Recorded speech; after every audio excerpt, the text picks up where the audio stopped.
Badlands. Explain those Badlands. That's a hell of a name.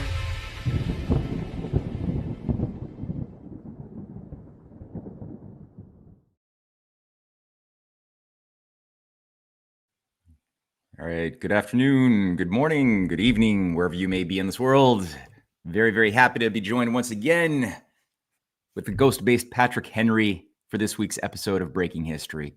Ghost, Gordon, how are you doing? I'm great, man. I'm great. How have you been?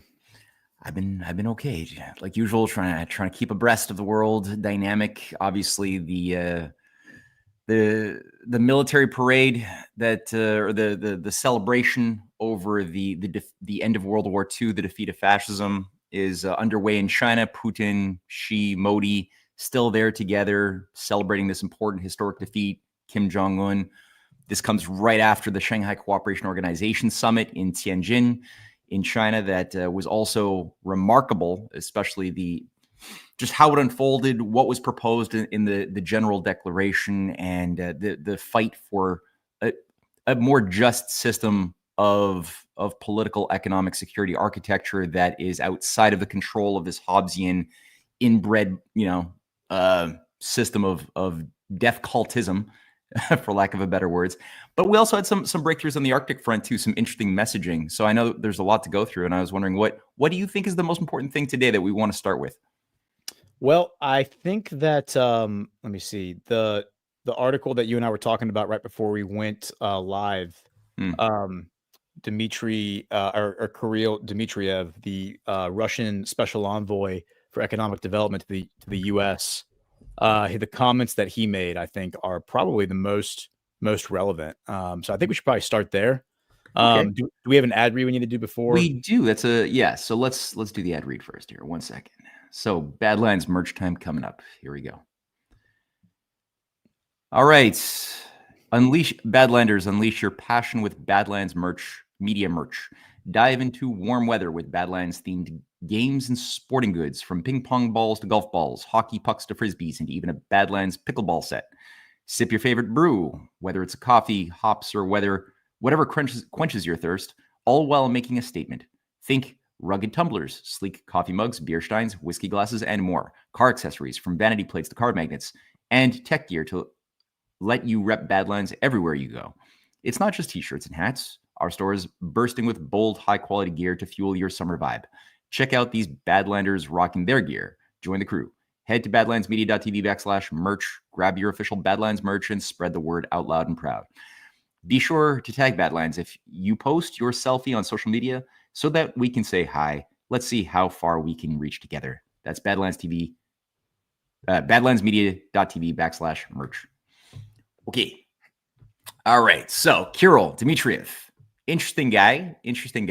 He's been on my radar for a while. I don't exactly know where to peg him, but I like sometimes what he says, and I certainly appreciated his current message, which dealt with the question of Russia-U.S.-China relations. Again, Kirill is somebody who I've always been a little bit weary of, just from anybody who's been a Stanford prodigy in the 80s and who worked with Goldman Sachs as an investment banker during the 90s and worked to privatize Russia, which he did, and sell off assets to BlackRock, which he does, and Blackwater. Can you extrapolate on that? I think it's important to be objective. So let's can you extrapolate on that a little bit? Just we want to be give the full rounded picture.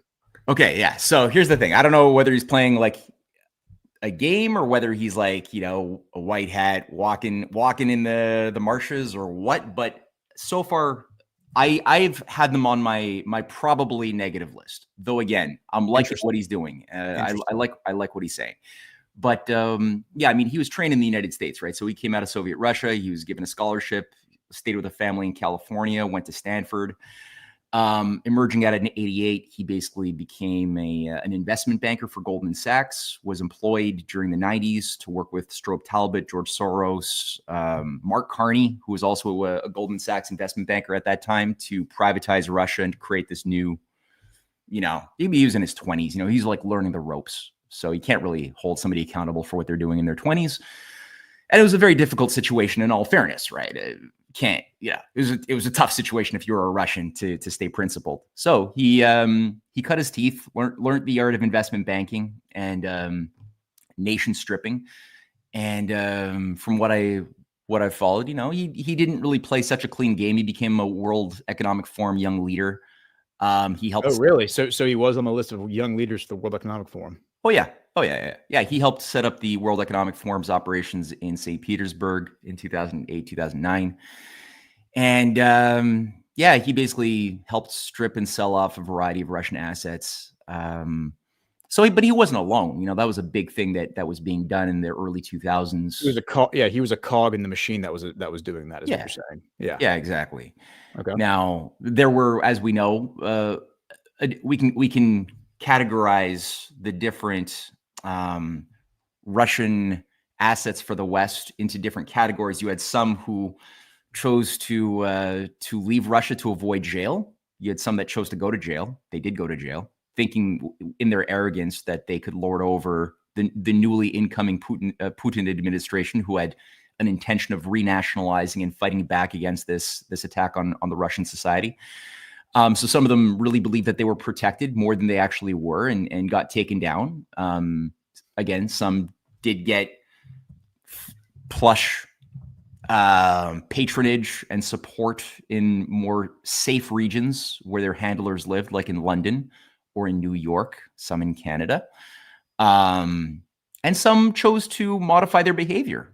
Some Russian oligarchs said it's better to play by the new rules that Putin is bringing to town, and we'll be able to keep our assets, keep our prestige, but just be, humbled a little bit, and now act a little bit more patriotic. And it seems like Kirill definitely fit that bill. He also had some weird networks with this, The other thing that caught my eye back in 2017 or so, and this is even on Wikipedia, but there's a lot of coverage of this, is that there's this Otto von Habsburg Thurn und Taxis, so from the old Habsburg Empire that nominally dissolved after World War I. The leading oligarchs remained in a very important status position, and he's been interfacing with that network for a number of years, starting in, I think, 2016 or 17.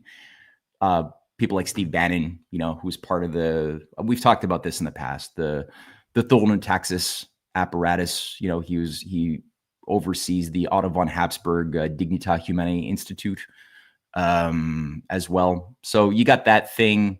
Eric Prince, the Green Beret Special Forces guy, who created this new mercenary class of murderers out of Blackwater, that did a lot of damage in the Middle East. Well, Eric Prince also played a big role with Bannon in overseeing certain back-channel negotiations in the 2017-18 period.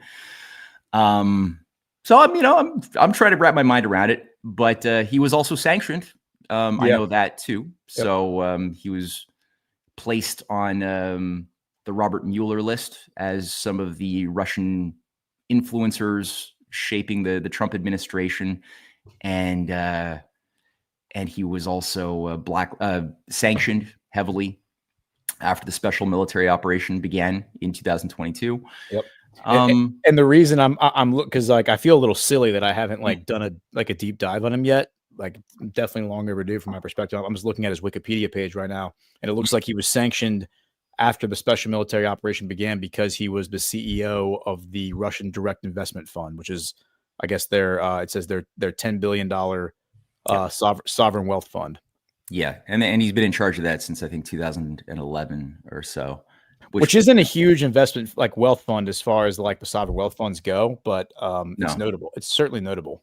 And it's very important, yeah. And the fact that he would be selected to be an envoy for Russia, he could speak officially as a voice for the interests of the Kremlin, also are not to be ignored in any way. Again, I'm not a binary guy, right? So I'm always looking for the deep state structures inside of different countries, and so Russia's no exception to that too. So I'm always weary who we, on whose side various figures like this are playing. But again, like I said, what he's saying is objectively true and good. And, there's a lot of discussion about, and this is always a point of concern for me, and I think a lot of people watching this, is that there's definitely some forces that would like to weaken and dissolve the Russia and China strategic friendship. That's one thing being gamed out, but I think Trump doesn't think that way and would prefer to make good business deals with all of those countries. And so when Kirill said the thing that he said about the possibility of a U.S. Russia China alliance, especially on Arctic, that's noteworthy. I don't know if there's anything that you'd like to say about that angle.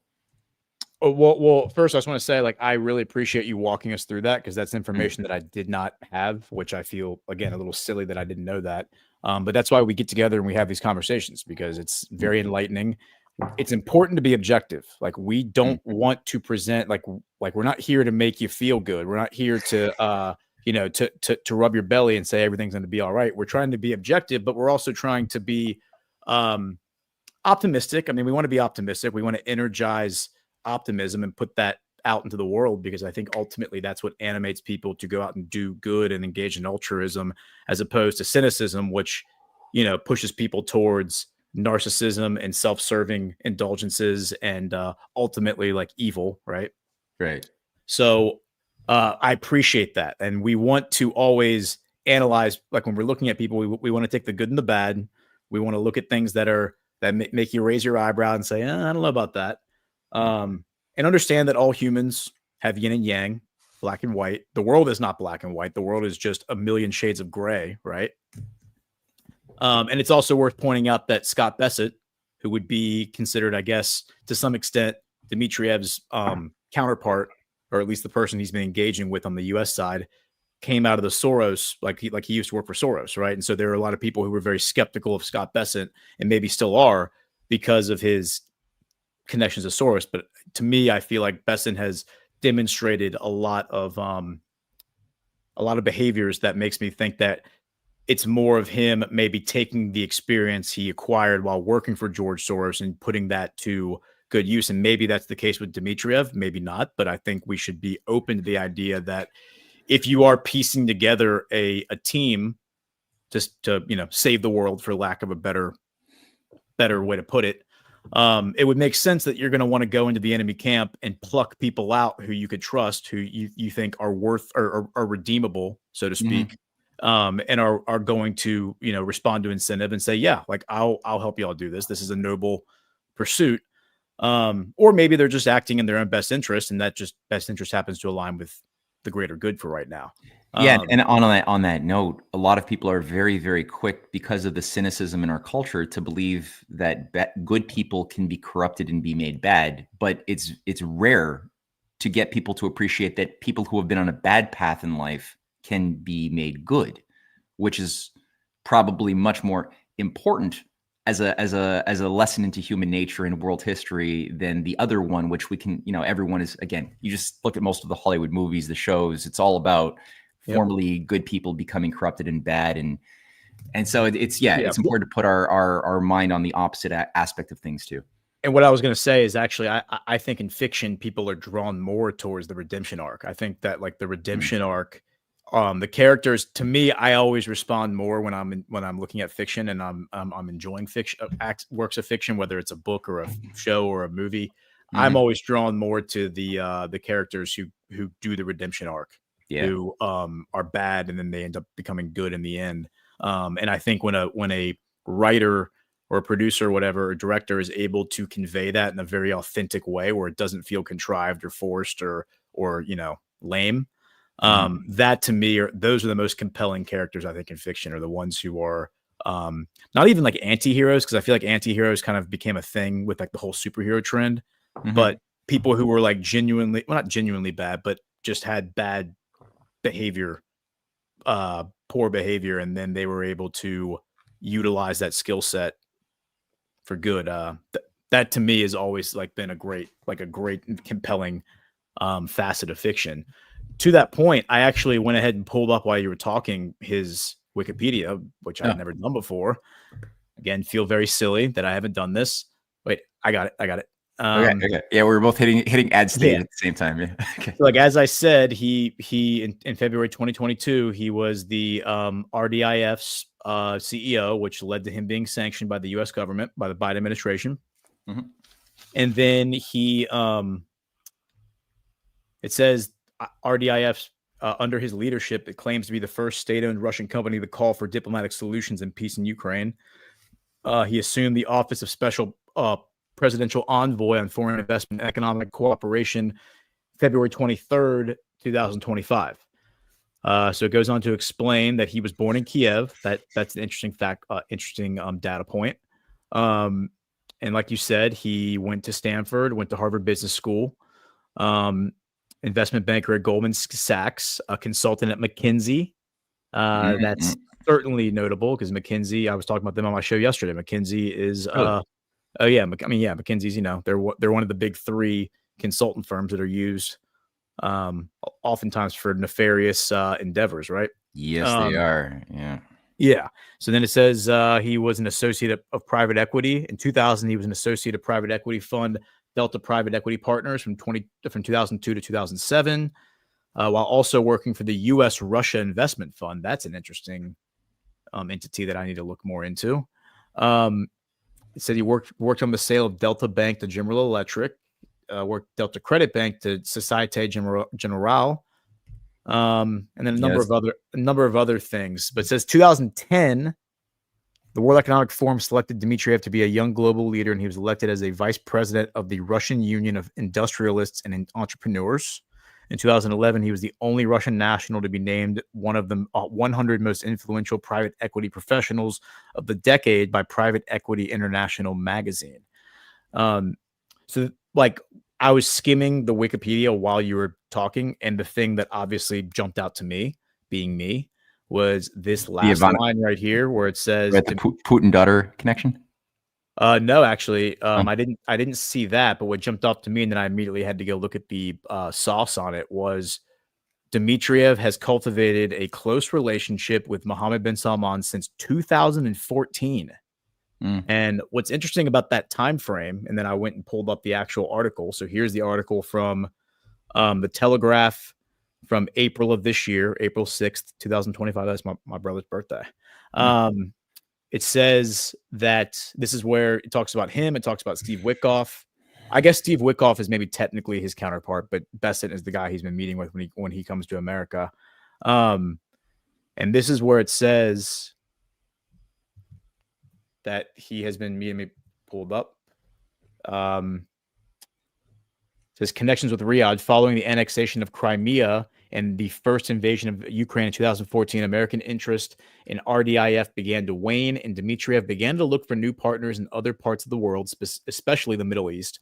It was around this time that he began to emerge as a truly significant figure, at least in Russian finance circles. Quote, around 2014, he suddenly became high profile, and someone I would quote, the Russian business reporter who did not wish to be named says, quote, from 2015 until the outbreak of the COVID pandemic, there were all these OPEC plus meetings with the Saudis coming to Russia and Russians going to Saudi. He was around all those delegations. The Gulf connection was key to Dmitriev's success and explains his recent appearance in Riyadh. In 2015, RDIF signed a $10 billion deal with the Saudi Investment Fund. The next year, a delegation from the kingdom visited Moscow. Then in October 2017 came the crowning diplomatic coup. King Salman himself, then 80, arrived in the Russian capital for talks with Putin. It says, quote, RDIF solely organized that visit. It felt like Saudi Arabia was something that RDIF was really in charge of, not the Ministry of Foreign Affairs, not the Ministry of Energy. I think most people in Moscow knew that Saudi Arabia or the UAE was the RDIF sphere of responsibility, says Uvarova. This was not a secret at the time, nor was it unprecedented for senior officials to carve out fiefdoms in foreign policy. For a while, Ramzan Kadyrov, the ruler of Chechnya, wow, this is amazing. Curated relations with Libya. Igor Sechin, Vladimir Putin's loyal henchman and the head of state oil giant Rosneft, made a personal project of South America. Roman Abramovich, the former owner of Chelsea, inexplicably emerged as a diplomatic go-between in the early days of the full-scale invasion of Ukraine. But how did the schoolboy from Kiev who lionized Ukrainian freedom become a point man for Ukraine's Kremlin? Dude, this is Okay, so I need to back up a little bit and just provide some color commentary here, because I did not expect that to go in that direction. The fact that he was interfacing with Mohammed bin Salman in 2014 is very significant, and here's why. 2012 to 2013, I believe, is when Mohammed bin Salman started really becoming like a presence inside of Saudi Arabia. That's when he was basically glued at his father's hip. His father, I believe, became crown prince in 2011. I'd have to go fact check that, but if my memory serves, I think it was 2011, and that was around the time that MBS became like his side, his right hand man. The commentary that I've heard from the people who don't like MBS, like the CIA mouthpieces, is that it was noticed that there was this kid following him around to all of his meetings and literally writing down everything that every person said. And it was like people were like, why is he doing that? 2014, his father was still crown prince and he was still a nobody. Nobody knew who this guy was. January 2015 is when the king, who would be his uncle, dies, and his father becomes king, and then immediately makes him, MBS, the Minister of Defense. And that was when, like, the moment all this happens, within like minutes, he becomes the Minister of Defense. Right after the king dies, he summons four guys four like financial experts. I have their pictures and names, to a room, lock the doors. And that's when he, it was finance experts and government experts and people we trusted. He said, no one leaves the room until we figure out how to solve this problem of A, government corruption, and B, the fact that the PIF, the Public Investment Fund, is going to go insolvent at the end of 2017. We are on a trajectory where this whatever, I think at the time it was a $500 to $600 billion investment fund that was financing a $400 billion government budget, was hemorrhaging, I think it was $80 billion a year. I mean, it was something ridiculous where it was totally unsustainable, what they were hemorrhaging in cash. And he said, no one leaves this room until we figure out how to solve this. And within 12 hours, they had a plan. And within 10 days, that's early February 2015, they tore down the entire government. I think it was 13 departments were totally abolished. And then they rebuilt the government from scratch. Two verticals, one vertical being security, military, law enforcement, and the other vertical being economics. This is 2013 or 2014 that this is the end of January 2015. So Okay. at the end of January 2015, the entire Saudi government is torn to the ground. All the departments are abolished, and the whole thing is restructured in those two verticals. So everything, I think they maintained like 10 departments, but they were all like renamed and remade from scratch. And everything is organized under those two verticals. So the department either falls under the purview of defense and law enforcement or the purview of economics. And what's funny is that MBS was the defense minister. So obviously that one vertical of defense and law enforcement, he was at the top of that. But he also seems to be in charge of the economics as well, because the PIF, he takes a personal responsibility over the PIF. That's the fact that he was talking to Dmitriev in 2015 and then does this. That is very significant to me. And so then, just to walk everyone through the timeline very quickly, Trump becomes, late, a year and a half later, or almost 2 years later, Trump is elected November 2016, enters office January 2017. Jared Kushner is speaking to MBS in December of 2016. Official communications are established through the State Department between the Trump administration and Riyadh in March of 2017. They travel on their first foreign visit to Riyadh on May 20th, 2017, get the sword dance, right? 1 month later to the day, MBS, who at the time is the defense minister, usurps the crown prince, who was Mohammed bin Naif, who was kind of like a CIA, cut out like a CIA. He was a lifelong intelligence officer in the Saudi intelligence agency, and I think his appointment to my My opinion of him is that his appointment as the crown prince initially put the CIA in a holding pattern where they're like, all right, our guy is waiting in the wings for when Salman dies. Like, our guy will become king. We're good. Right. And then he's usurped in June of 2017. He is now reportedly he's living in a beach house in Jeddah, like as a prisoner, basically. Nice mansion. And then later that year, that would be November 2017, that November 5th, 2017, November 4th, 2017 is when King Salman summons the entire Muslim world to Riyadh, 57 nations, the Organization of Islamic Cooperation.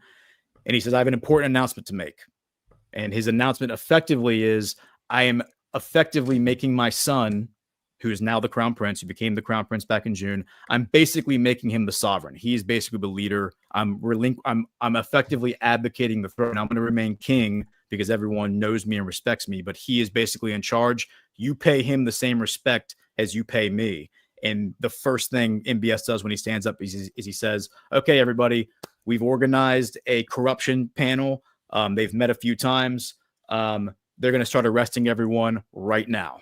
And then that's when reportedly people stood up and ran out of the room. And, the reports is that guys were jumping on jets and taking off and were being shot out of the sky.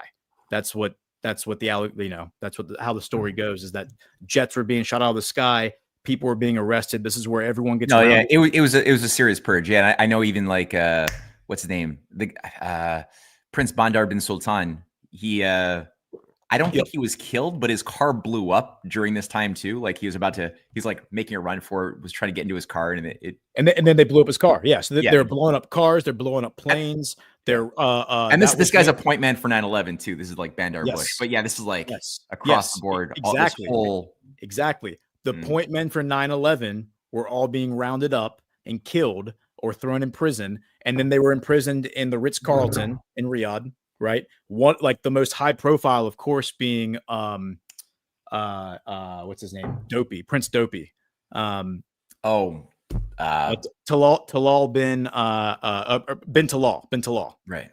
Yeah. So bin Talal again. Remember, bin Talal was the head of Kingdom Holdings. Kingdom Holdings at that time had were the largest shareholders in Twitter.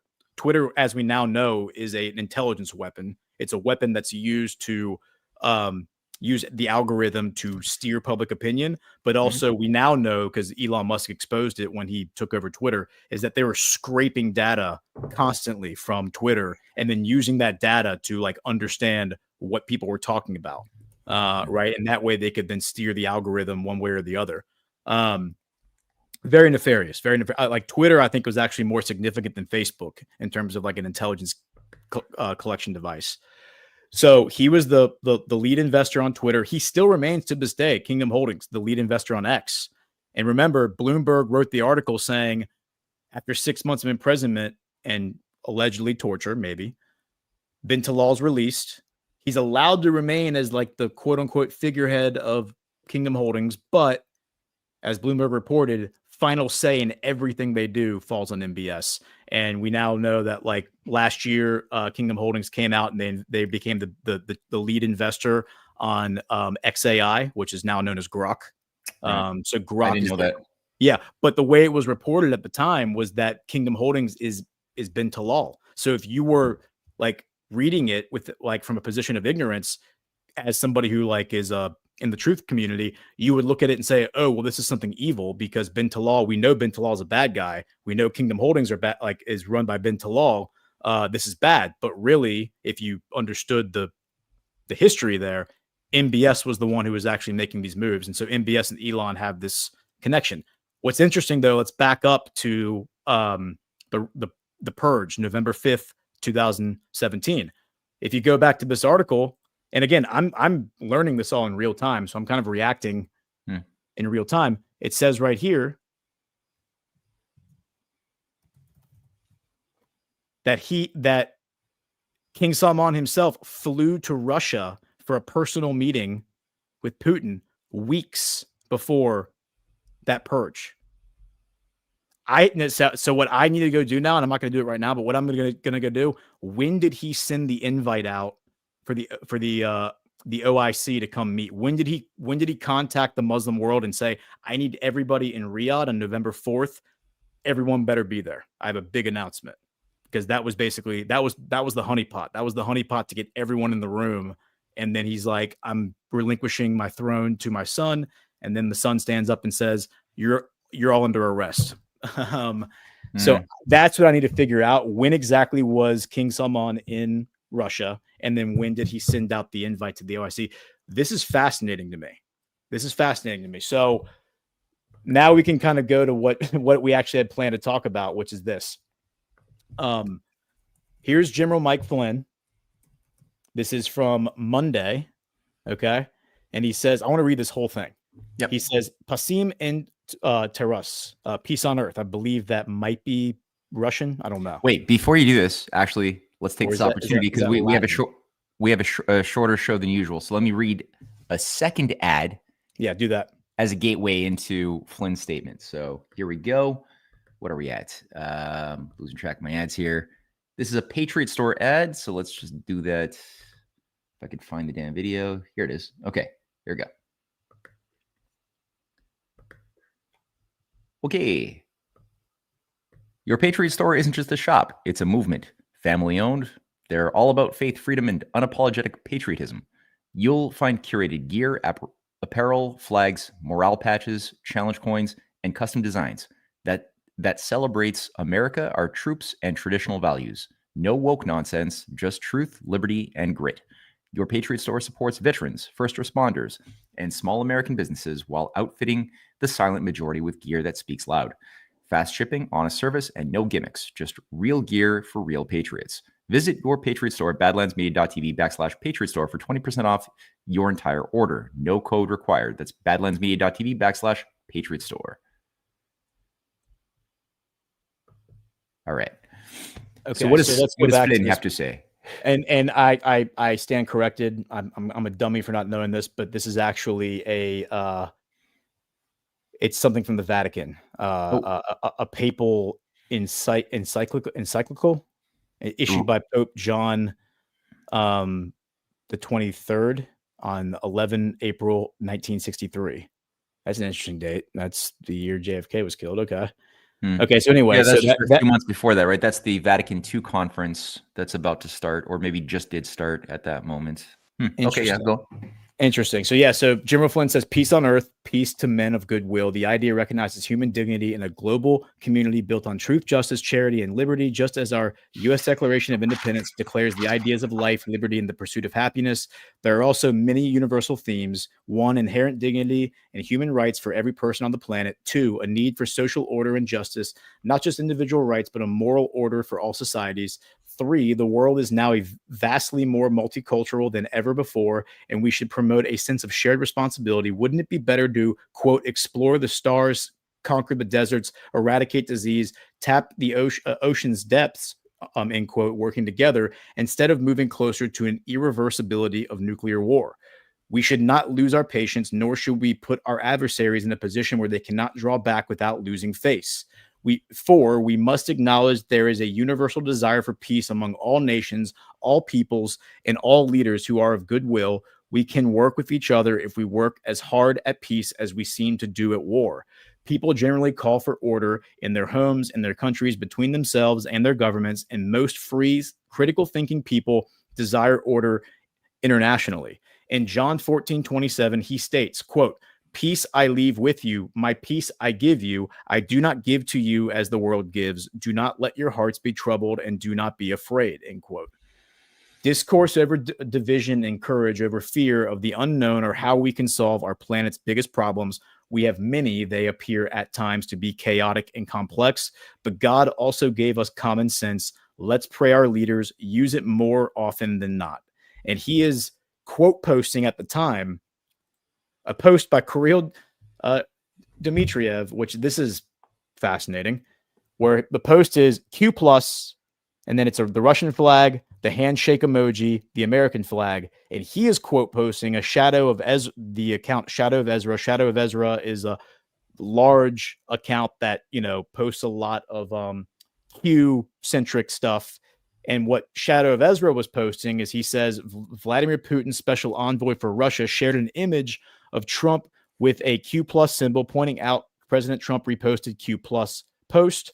Dmitriev was appointed by Putin in February to promote foreign investment and economic ties with the United States. And he was screen capping a post that Kirill Dmitriev had previously posted. And in that post, Kirill Dmitriev was sharing an image that President Trump had just shared on his Truth Social. And inside that image is the Q plus in his hand. And Q plus, for those who are not aware, is inside the Q lore. The belief is that there are a handful of posts, there's like 5,000 Q posts, and there are a handful of posts where the post is signed Q plus. And the understanding is that Q plus means President Trump, like President Trump personally wrote the message. So this is like Inception, or this is like one of those Russian nesting dolls where like nesting like X post inside of X post. So again, this is like, we don't very often talk about Q on this show. I don't think ever talk about Q on this show. But here you have an opportunity for these overlaps to happen, because the Russian special envoy for economic development is literally posting Q plus and reaffirming a post that had quote posted him. And then all of that gets quote posted by General Flynn with that very powerful message. Very fascinating stuff. So that right there is the table setter. We just set the table. Let's sit down and maybe we had like the appetizer. Let's sit down and have the main course. The main course now, all of that is to say we're now 39 minutes into the show, but let's talk about the actual story we wanted to talk about, which was from yesterday. Russia eyeing joint Arctic project with China. And this is a quote. This is like quoting Dmitriev, and it says, quote, "We see that project should not be divided there into Russian Chinese or Russian U.S., Kirill Dmitriev noted." And this is from, I guess, a panel or some sort of a interview he did in Beijing at this confab in China. It says Russia is considering implementation of joint projects with China and the United States in various spheres. Chief executive of the Russian Direct Investment Fund, Kirill Dmitriev, said on the air with Zvezda television. It says, quote, "Certainly Russia is eyeing the opportunity of joint Russia-China-U.S. projects, including in the Arctic region, specifically in the energy sector also," end quote. Dmitriev said, quote, "We exactly see that projects should not be divided there into Russian-Chinese or Russian-U.S., he noted. Quote, "We see joint investments are possible, including for Chinese and American investors, into joint projects, including in hydrocarbon projects in the Arctic," he added. Now, all this is relevant because Trump and Putin just met in Alaska, right? In their first like face-to-face meeting since Trump's come back into office. Highly anticipated, highly touted. We talked about it at GART. It actually happened while we were sitting on stage at GART. And of course, like, you and I have talked about the railroad projects and the opportunities for joint endeavors between Russia and the U.S. And here's Dmitriev saying, now, hold on. It's not just Russia and the U.S. It's Russia, the U.S., and China. And there's no reason why we should distinguish between the two. All three of us are going to work together in the Arctic. And so the final place I'll land this is I think all of this is relevant and can connect back to Badlands personally, because in Deadwood during the Devolution Power Hour on Saturday night, our friend General Stephen Quast stood up and made a comment to the guys on stage. And I think it's worth listening to that comment in the context of everything we just looked at. I mean, if they're not even willing to disclose that, how are we going to get 9/11 disclosure? You know what I mean? Stuff like that. It's crazy. But we do have so from the general. When you reflect on the lesson that Brad taught us in his movie today and the lies that were told, I'd like your comments on this, because one of the things you don't get to see is the things happening under the curtain, behind the scenes, in the classified realm over the last decade plus. One of the great lies is that Russia is our enemy. That is one of the big boogeymen that has created trillions of dollars of money laundering in the Cold War that did not have to be. And President Trump is trying to untie that Gordian knot of a lie about Russia. So, Burning Bright, God bless you for telling the story about righteous Russia. and what the true relationship is. But one, I applaud you both, all three of you, for, well, when I say both, you can figure out which one I'm deleting out of there. I applaud all three of you for having the intuition to really see this clearly, what's going on.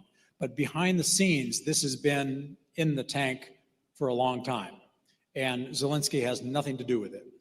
And I'd like you to just focus on two things that came out of the last conversation, and that is the focus that Trump and Putin have on space and energy, and watch that unfold.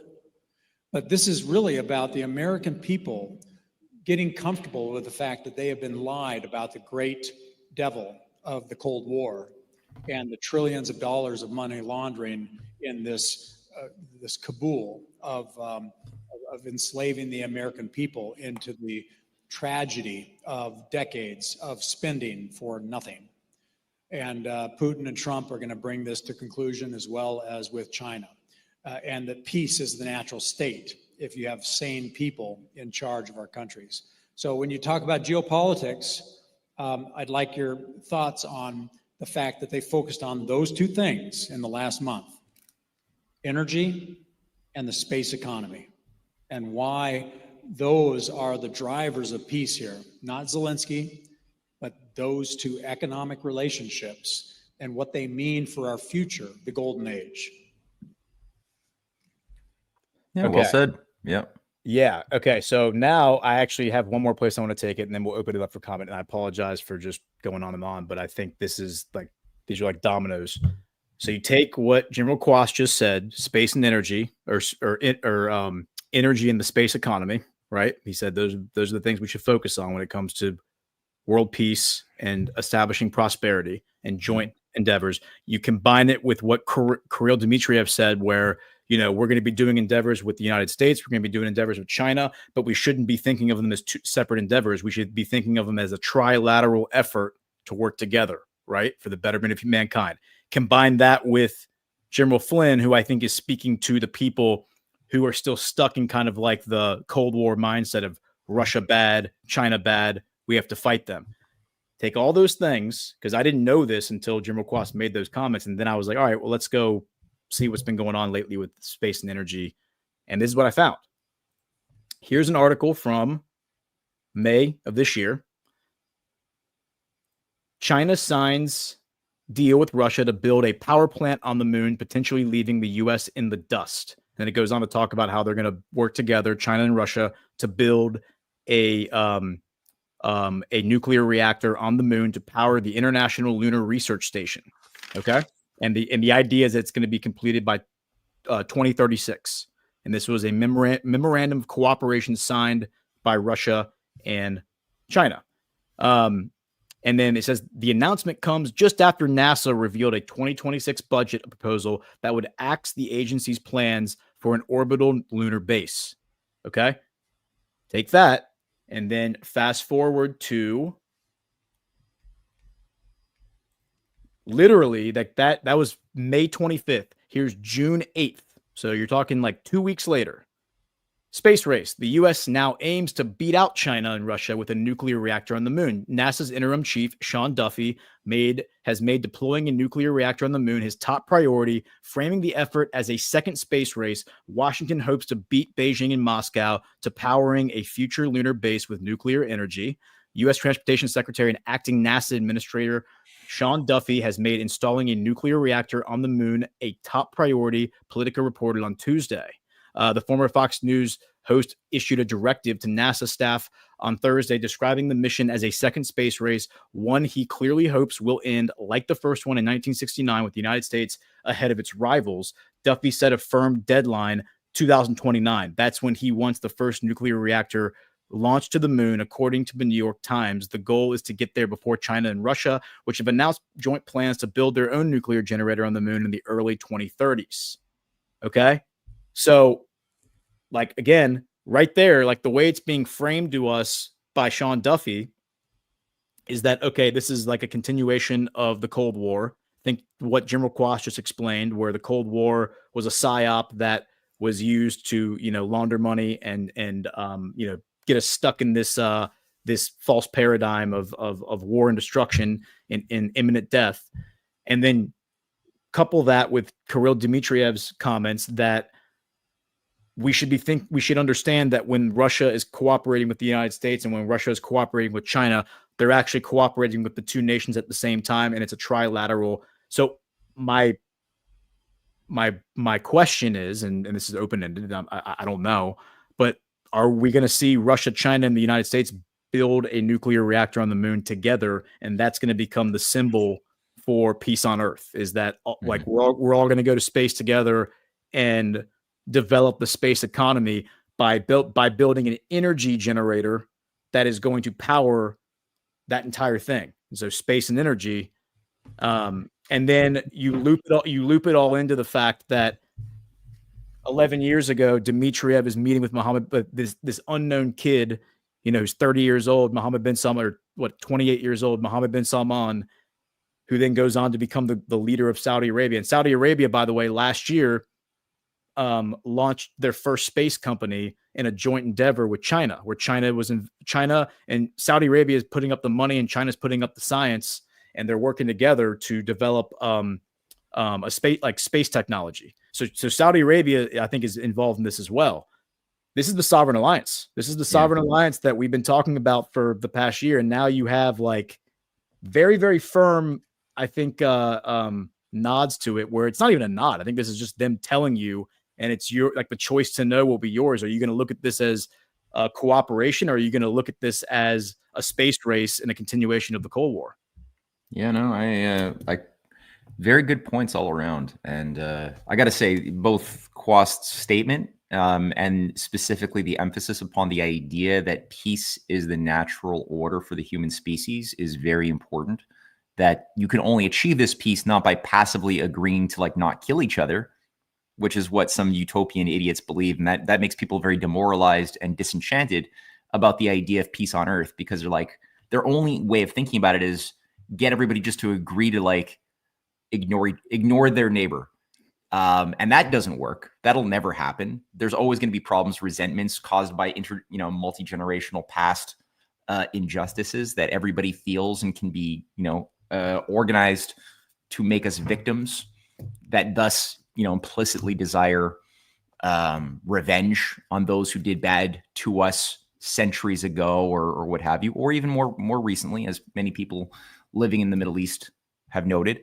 But then the idea that this peace is obtainable by thinking about the future and creating states in the future that transcend the limits of our existence in the present, which is at the heart of the entire mechanism of control, right? Under globalization, the historic system of oligarchism, in the early 20th century, it was given the term geopolitics, the science of politics based upon the scarcity of resources on the geode of the earth. So whoever could control the scarcity and the diminishing returns was able to then control the bankers' wars, the forever managed wars for those resources that nations and peoples living right next to each other might lose sight on the fact that they should be working together to develop those mutually beneficial projects together, but instead they start fighting based on the fact that you have ExxonMobil or some other multinational cartel controlling things from above the nation state system.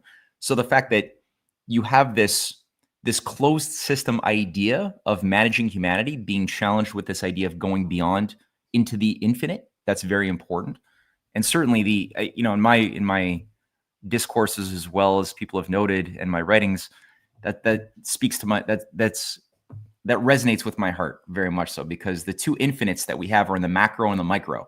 And the macrocosm is the universe. It's as big. I mean, we hear experts speaking about how much we know about the universe and its limits, and the Big Bang model is something we've all been fed, painting this image that we could calculate down to the picosecond when the universe was created out of nothing, when everything was generated out of some infinitely dense singularity, which had no real reason to come into being, except that whatever the mathematics says that it had to be that moment based upon some reading of redshift.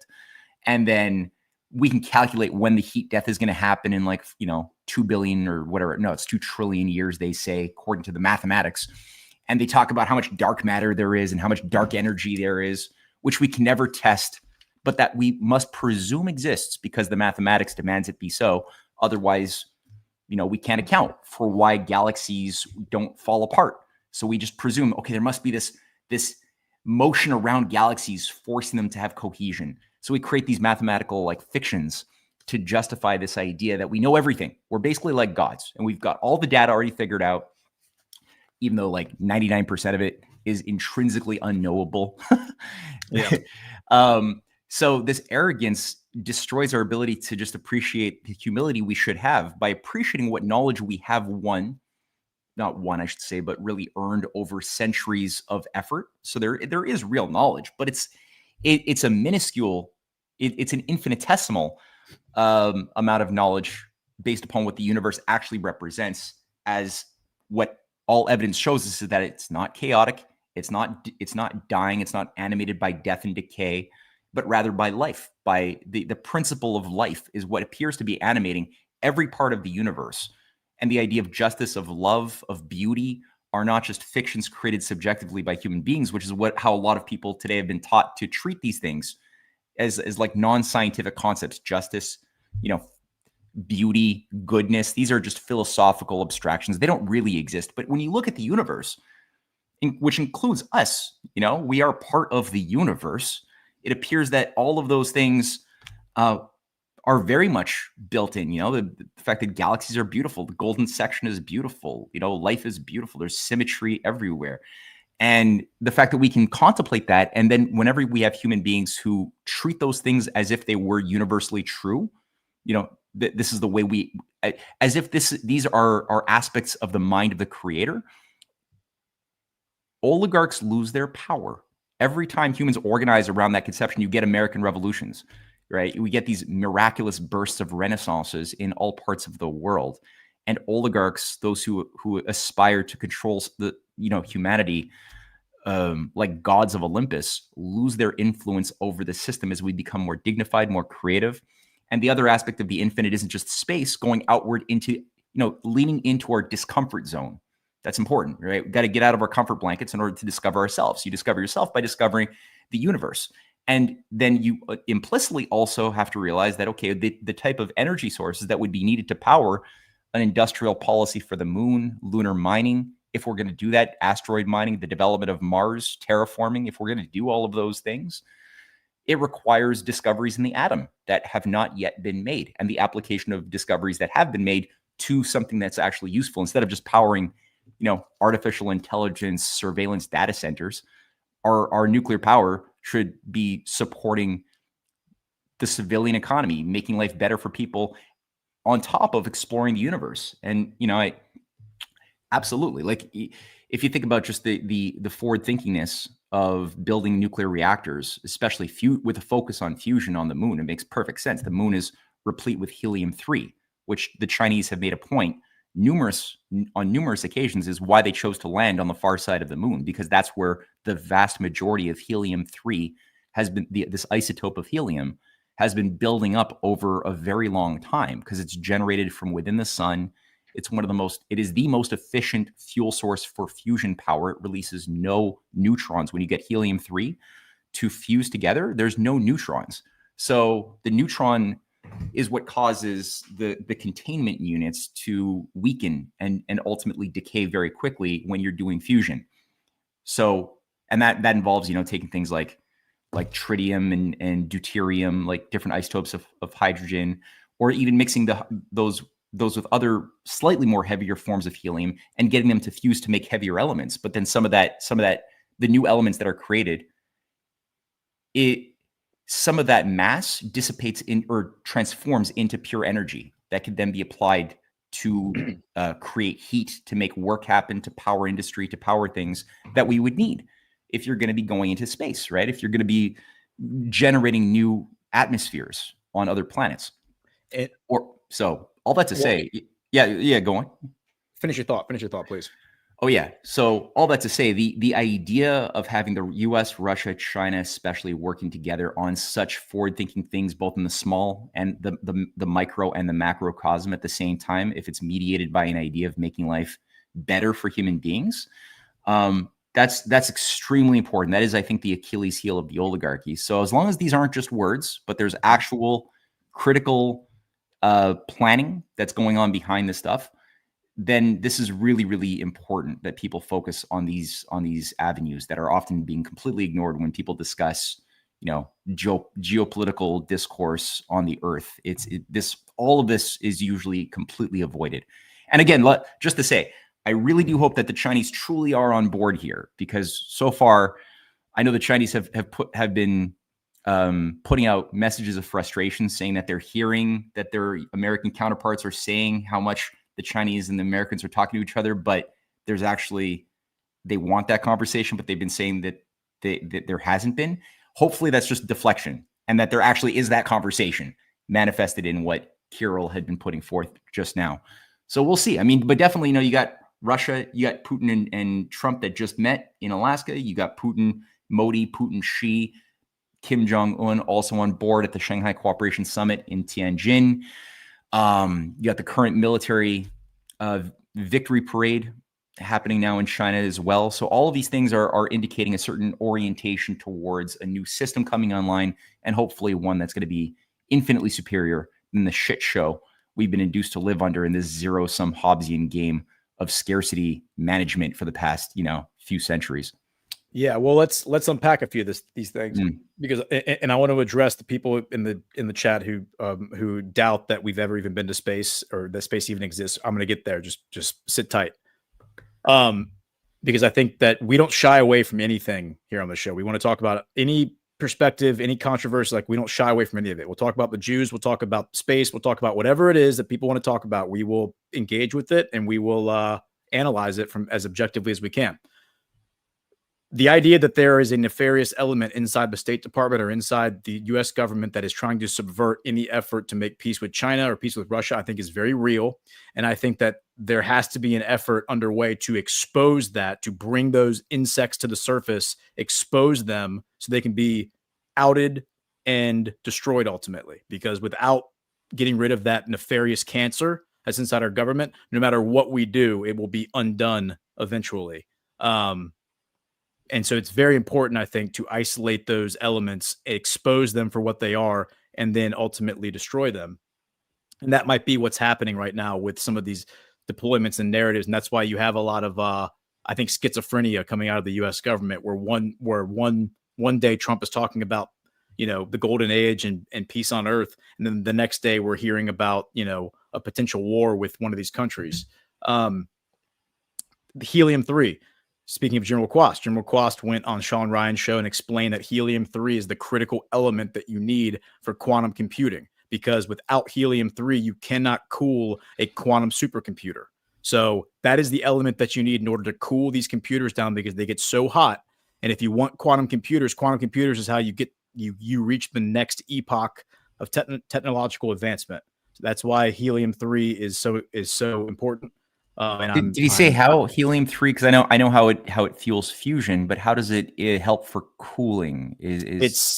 That's you're above my pay grade now. But okay. Right. I think the way I've heard him explain it, and G Money's explained it to me too, because G Money and I talked about it when we were in Plymouth, just like when him and I were hanging out. It has to do with the way that, like, the temperatures that it reaches, the temperatures that helium-3 reaches. I see. Yeah, I see. Yeah, so like down to like negative Kelvin, or like, yeah. So it's so cold that it keeps. Otherwise, the supercomputers would melt because they get so hot. I got you. Okay. That's my understanding. My layman understanding. Okay, so now let's back up, because I want to address Scuttlebutton says, but they can't get to the moon. Says pure propaganda, bull crap, pure hype, and then rounds it out with distractions.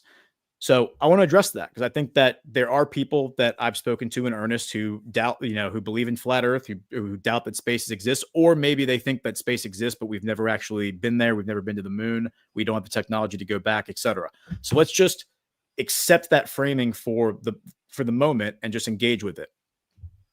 Let's just assume, for the sake of this discussion, that flat Earth is real, and that we've been lied to and deceived about space as some sort of satanic plot to enslave humanity and make us feel insignificant and separate us from God and make us not believe in God. all right, and you wanted to disclose to the world that flat Earth was real and that you've been lied to this whole time. Now, if you came out and did that, what would happen?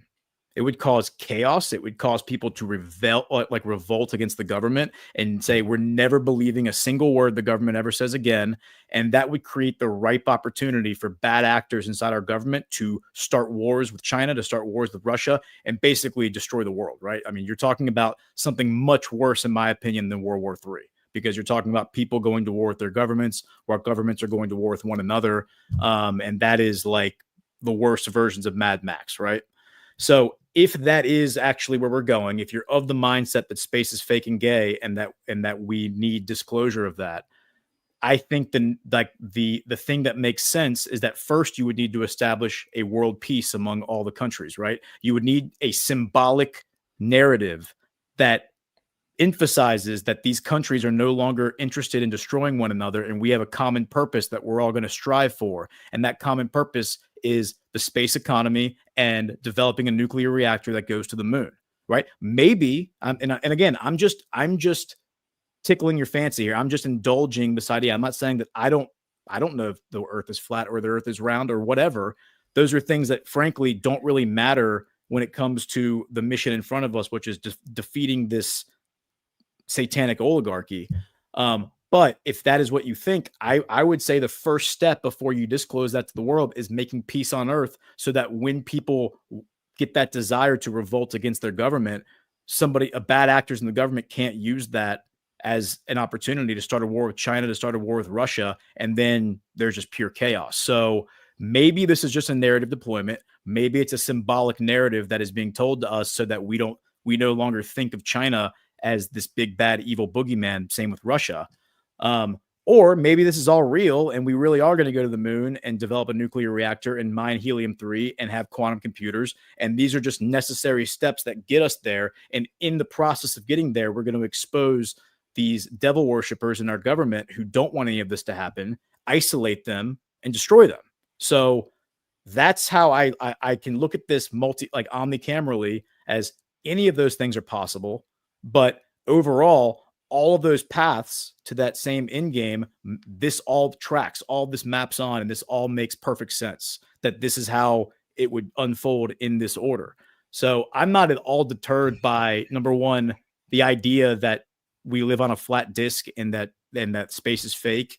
I'm also don't think this is a distraction, because I think this is actually like the golden carrot. The golden carrot is cooperation, not because we have a one world government implemented by the UN that is forcing us to cooperate, but because we actually in our hearts look across the ocean and say, all right, we have a common interest, and that common interest is to do this thing together. That if we try to do it by ourselves, while at the same time trying to fight one another, investing money and resources into military technologies to destroy one another, we're never going to get to the moon. We're never going to be able to achieve these things. So we have to put that stuff aside, not because we're being told to with a gun to our head, but because we want to in our heart and soul. So that, I think, is like the way to look at this. And of course, you always have to have a little skepticism in everything, because that's very healthy. It's very human to be skeptical of anything you're being told. We don't want to become, lemmings that just believe whatever we're being told, especially by the government, because the government lies to us. I mean, that's what this whole show is about, right?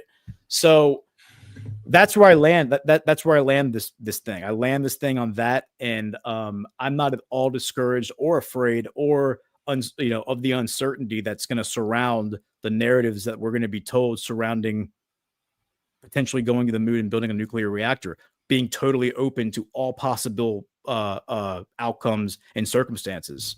There's another major narrative that's been going viral over the past couple of years, which is that atomic power is fake, and that there's no such thing as atomic power, and that also is something which was created by the Satanists to get us to not believe in God's creation, with the idea that we could harness somehow the power of atoms in order to make us feel like gods.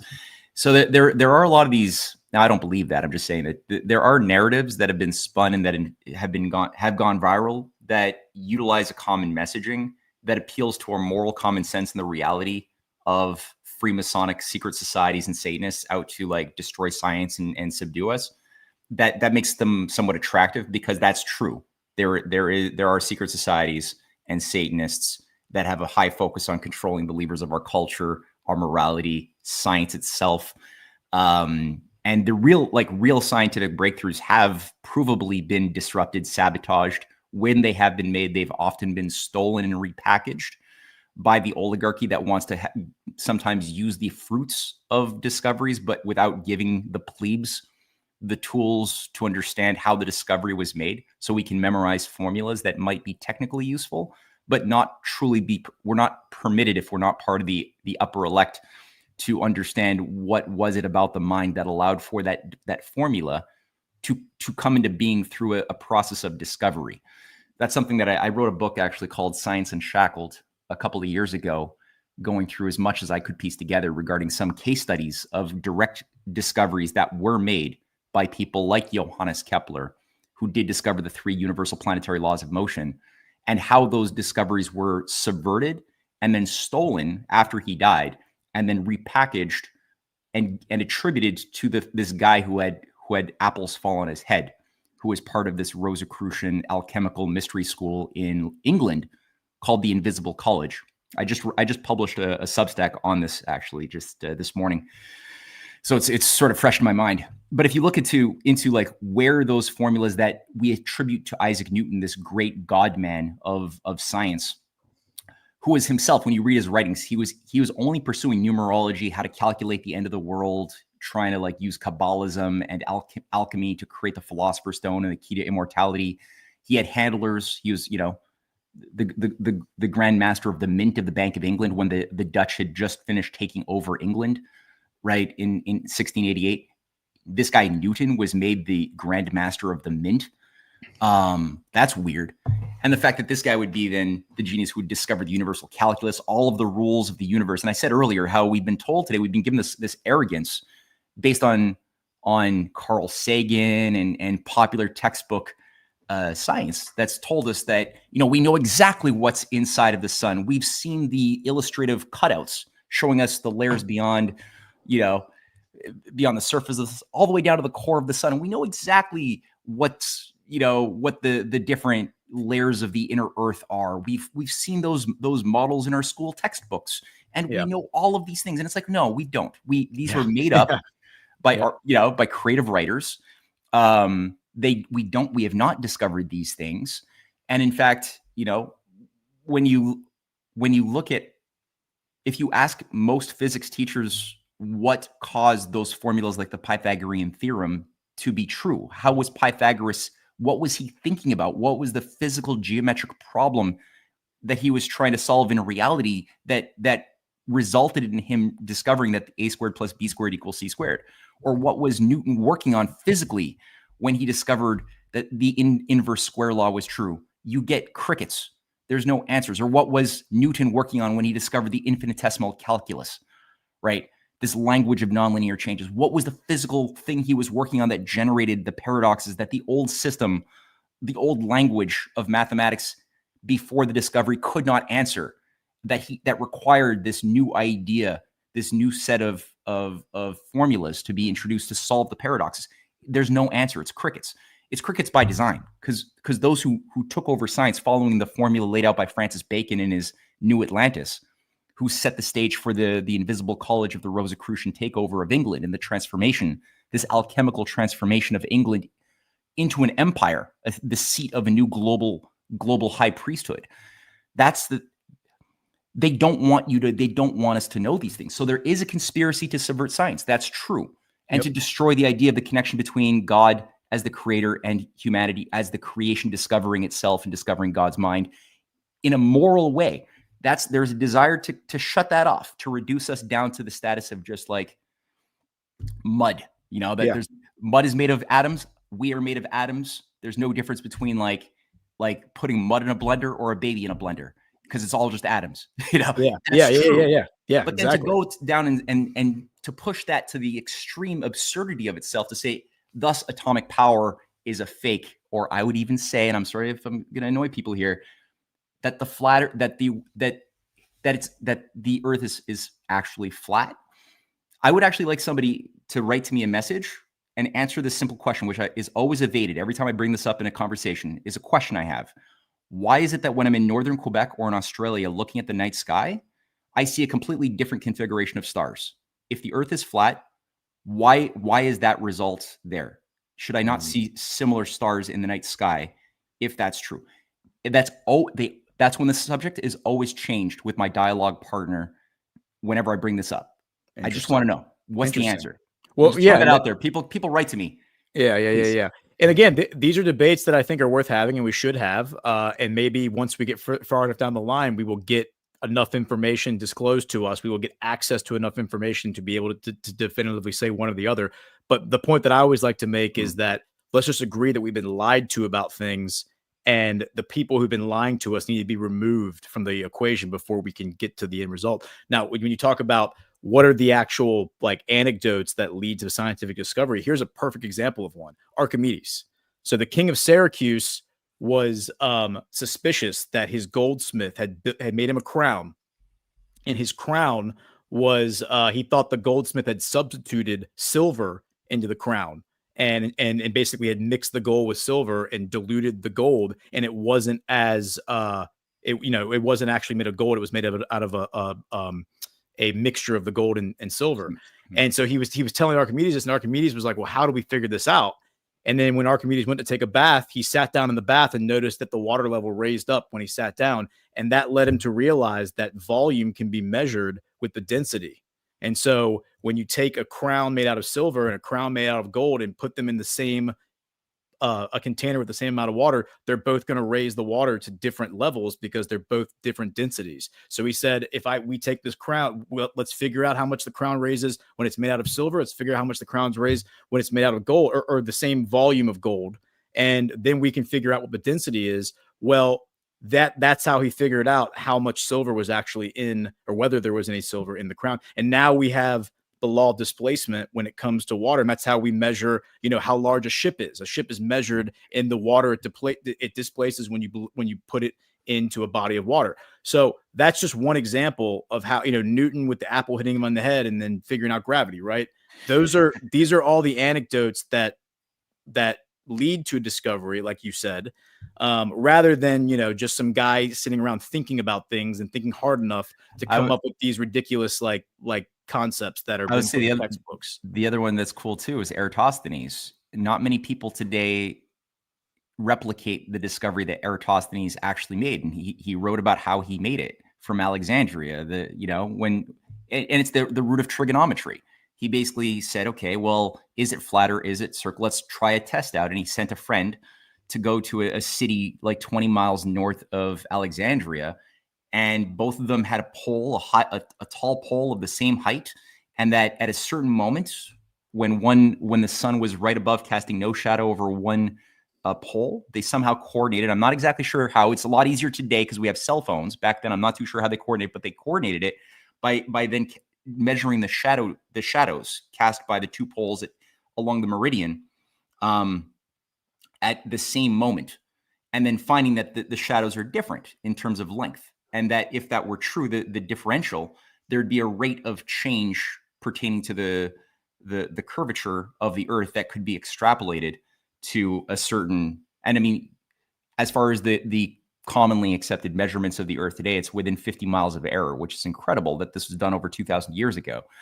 But this could be done if you have students today with a good, healthy teacher coordinating amongst a few, day camps or summer camps or schools that are on a similar meridian, just, separated across like Canada, Tennessee, New York, maybe somebody in Mexico. You could actually do something similar and get the students on Zoom to go and replicate the same experiment and see if it fits the measurements that Eratosthenes had written and documented over 2,000 years earlier, and get a similar set of results based on the differential of the shadows cast by a similar sized pole at the exact same time. Everybody just calls each other. Try it out. I'm just putting it out there. Not you, Gordon, but just anybody listening to this, right? Just try it out. See what happens. You should be able to find some or build up some data points that will help the mind come to the conclusion whether it's a flat, whether the flat model or a curved model better accommodates the empirical results that we can gather by an intelligent experiment. So try it out.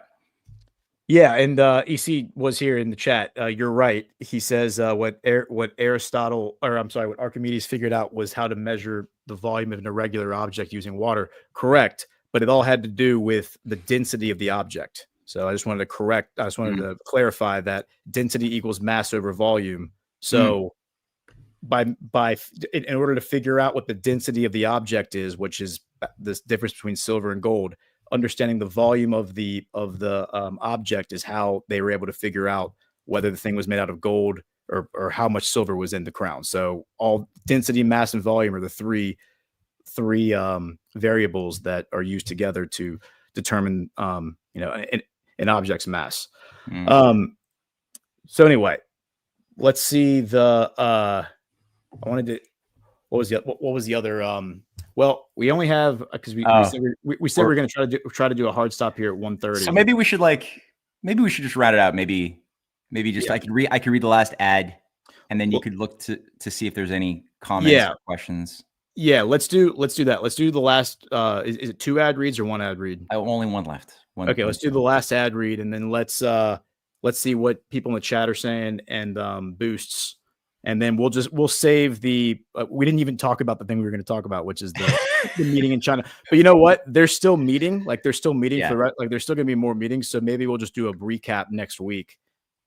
This whole thing started because we started talking about Dmitriev and his background. This is what happens every week, though. Every damn week. Yeah, it's like a comment made at the very beginning, and then we're like, all right, let's go down this rabbit hole. And honestly, Ghost, just wait till you finish reading that Wikipedia entry on Dmitriev, and you start getting into the Kushner connections, Vladimir Putin's daughter connections. I think you're gonna have more sparkles go off in your head. I'm still suspicious. But that being said, I appreciated all of the free flow that happened today and the lifetime insights that were happening in front of people's eyes. That was cool.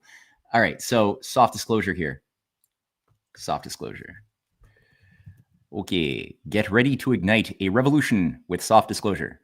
This isn't just a product drop. It's a full-on movement that's about to shake things up. This is personal care that doesn't mess around. No compromises, just pure, unapologetic quality. First up, the lotion. Supercharged with aloe, goat milk, and our exclusive Badlands oil blend. This isn't your average drugstore goop. It is a barrier-restoring powerhouse. Choose unscented when you want clean and simple, or vanilla citrus when you want to smell like you actually give a damn. Then the deodorant, natural, aluminum-free, and straight-up badass. Built to last 2 months of daily use with scents like crisp mint or bold lemon grapefruit. No gimmicks. Just protection that actually delivers. And finally, the tallow bar.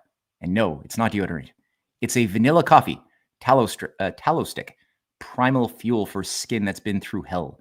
Rub it where you need serious moisture. Elbows, hands, knees. Basically anywhere you're tired of feeling like sandpaper or just want baby soft skin. Every bottle, stick, and bar is handcrafted in Colorado by Badlanders who live and breathe truth. Partnering with Willow Wind Farm and Badland Media, we are putting our money where our morals are. Soft disclosure. Make truth your routine. Head to softdisclosure.com. Use code Badlands for $5 off and join the fight today. That was fun. That was a fun one to read. Okay. So nice. Yes, we have a rant. I'm just checking to see about boosts. So I'll read the rant and then I'll grab the boosts. We rant from Eileen Michaud to 17, $10. Thank you for expanding my knowledge of history and its relevance to today. So fascinating. Well, thank you for being here, Eileen. Thanks for the support. Everyone, please hit the thumbs up. We have from Ashley D, $3. Thank you, guys. I appreciate all you do. That's a boost. Thank you, Ashley D. And if you're listening to this on replay, I know a lot of people do that. They tell me that when I meet them at GART. If you want to ask a question or send us a rant, but you're not watching live, you can go to badlandsmedia.tv/boost and then select breaking history from the drop down and leave a rant. Any amount of money, we will read your comment, and that will then be part of this board that's preserved indefinitely. So Appreciate y'all support. Hit the thumbs up. Matt, do you have anything coming up that you wanted to let people know about? Yes, I do. I'm going to show my screen here very quickly. This is important. So anybody who's watching this who might happen to be in Ontario or near Ontario or willing to go very far to get to specifically Toronto this weekend. So this weekend, what you're looking at right now is my Substack. You can see right here, film screening Roswell and the Birth of a New Legend. So 2 events. Cynthia and I are going to be down in Toronto starting Saturday, where we will, and this is like a link to pick up tickets. We're going to have a film screening of Roswell and the Birth of a New Legend. It's going to be episode 4 of our Hidden Hand Behind UFOs documentary series that we've been putting together over the past 2 years, or no, 1.5 years. So that'll be screened at an official cinema at the University of Toronto. It's going to be happening within the Toronto International Film Festival. So that's one thing. And then that's Saturday night, $10 tickets, Canadian, which I think is like $2 American or something. And Renaissance or Dark Age. The next day, we're going to do a symposium in the afternoon just outside of Toronto in Pickering. Those tickets are a little bit more expensive, $30 a ticket. But again, we're going to have 3 presentations and a lot of interactive dialogue on the question of cultural warfare, past and present and future, and the idea of what creates a Dark Age culture versus a Renaissance culture. What's the quality of beauty, the quality of insights, the quality of philosophy that animates a society that is fit to survive versus one that is unfit to survive? That'll be explored in those 3 presentations with our friend David Gosselin, who's going to be also delivering the 3rd presentation. So that's Saturday and Sunday, September 6th and 7th, live. Go to my Substack to pick up tickets, or let your friends know in Toronto if you've got truth-seeking friends. We're really we have a small window of opportunity and a few tickets remaining, but we really want to sell out both events if possible. So just to put that out there, that's what we're doing. Sweet. Awesome. And then next week, I know that you had messaged me and said that people had expressed interest in the Pilgrim Society and learning more about that. Right. So, yeah, we should do that, eh? Yeah, so I think next week we're gonna do a deep dive into the Pilgrim Society because we have different formats for the show. Sometimes we run through the news cycle, which we didn't really actually do today because we get we see a squirrel and then we end up chasing the squirrel through the woods. Today that squirrel was Kirill Dmitriev, but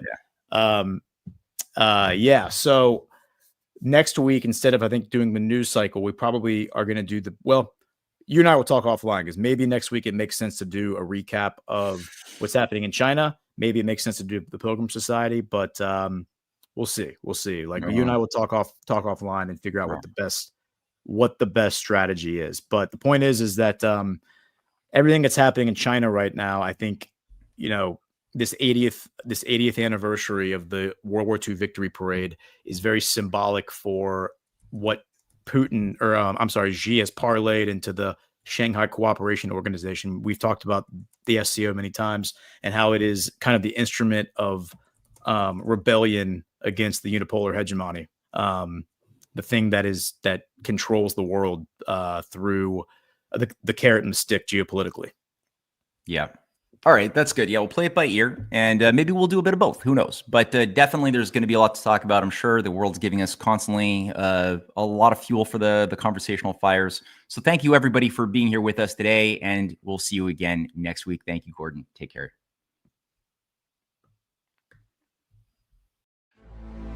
Thank you so much for joining us, and don't forget to hit the thumbs up on this video.